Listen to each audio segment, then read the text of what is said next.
रात के 1 बज रहे हैं। सारा अपने कमरे में अकेली पड़ती है। शांति केवल खिड़की पर बारिश की हल्की बूंदों से बाधित होती है। कमरा बिल्कुल खामोश है। बस घड़ी की टिक टिक सुनाई देती है, जो हर पल देर होती रात की याद दिलाती है। सारा अपनी किताब पर ध्यान देने की कोशिश करती है, लेकिन हल्के अंधेरे कमरे में उसे बेचैनी महसूस होने लगती है। माहौल जल्दी जल्दी डरावना लगने लगता है और लंबी लंबी परछाइयां बनती हैं जो रात की शांति में हिलती डुलती रहती हैं। खट खट खट। खिड़की पर आती लगातार दस्तक रात की शांति तोड़ देती है। सारा का दिल जोर जोर से धड़कने लगता है, जैसे कोई ढोल बज रहा हो, और वह डरते डरते उस आवाज की तरफ देखती है। खाली। खिड़की के बाहर कुछ भी नहीं दिखता, बस अंधेरा जैसे चुपचाप मजाक उड़ा रहा हो। फिर कांच पर दोबारा तेज और जोर की आवाज होती है, खट खट खट। सारा खुद को मजबूत करती है। उसका दिल धड़क रहा है, क्योंकि वह अंधेरी रात में खिड़की खोलती है।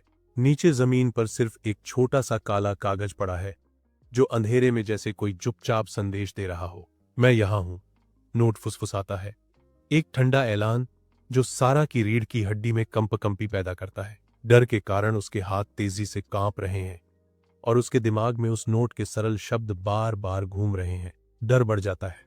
वह घबराकर अपना फोन चलाने की कोशिश करती है, लेकिन नेटवर्क बिल्कुल नहीं आता, जिससे वह खुद को अकेला और असुरक्षित महसूस करती है। अचानक कमरा पूरी तरह अंधेरे में डूब जाता है, जैसे किसी ने हर कोने पर भारी चादर डाल दी हो। एक ठंडी सी लहर मेरी रीढ़ में दौड़ जाती है, जैसे कोई या कुछ मेरे बिल्कुल पीछे छिपा हुआ हो। धीरे धीरे धड़कते दिल के साथ मैं उस घुटन भरे अंधेरे में मौजूद अनदेखी चीज की तरफ मुड़ती हूं। कोने में एक बड़ी परछाई हिलती डुलती दिखाई देती है, जिसका आकार गहरे अंधेरे में डरावने तरीके से बदलता रहता है। वह परछाई बहुत ऊंची है और उसमें जरा सा भी प्रकाश नहीं है। वह बस चुपचाप और डरावने ढंग से वहीं खड़ी रहती है, जैसे कोई पहरा दे रही हो। सारा चीखने ही वाली होती है, क्योंकि एक परछाई उसके पास मंडराती है और अंधेरे में से एक हाथ बाहर आता दिखाई देता है। दीदी, मेरी पतंग यहां गिर गई थी, परछाई धीरे से कहती है। उसकी आवाज बहुत नरम और बच्चे जैसी लगती है। सारा की आंखें हैरानी से बड़ी हो जाती हैं और उसके चेहरे से डर धीरे धीरे गायब होने लगता है। यह भूत नहीं है, बल्कि पड़ोस की छोटी लड़की है, जो चुपचाप खिड़की से अंदर आई। सारा का चेहरा गुस्से और डर से भरा हुआ है और वह सीधे उस छोटी लड़की को देख रही है। छोटी लड़की सारा की तेज नजर को बिल्कुल मासूमियत से वापस देखती है। सारा गुस्से में, अरे पगली, ऐसे आते हैं क्या? हार्ट अटैक दिलवा देगी मुझे।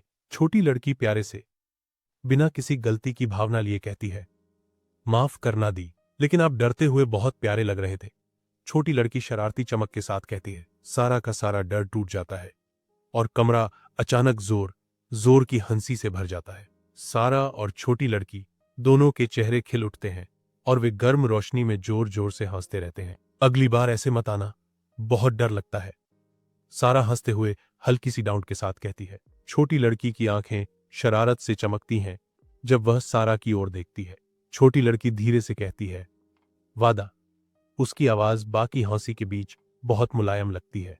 वीडियो अच्छा लगा तो लाइक और शेयर करें। मिनी दास्तान स्टूडियो चैनल को सब्सक्राइब करें और हां, कमेंट करना ना भूलें।